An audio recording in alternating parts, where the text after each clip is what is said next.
If you love your motorcycle, don't touch another bolt until you finish this video. It's evil! Don't touch it!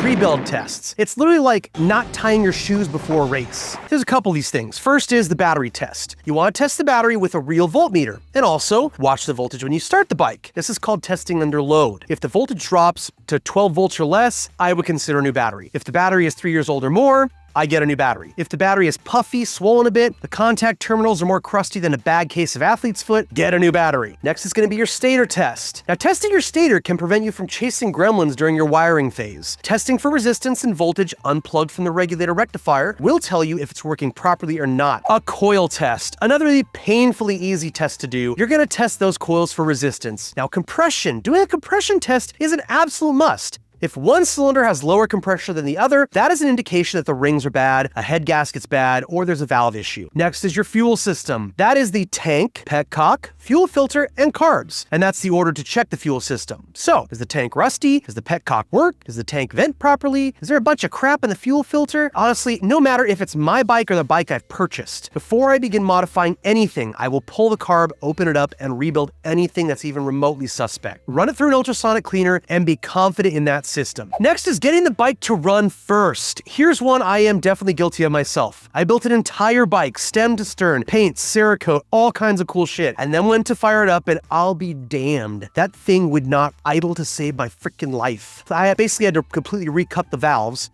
and the problem was solved because it turns out those exhaust valves were leaking. The moral of the story here is before you start ripping shit apart, get that bike to run and take it for a 20-minute rip.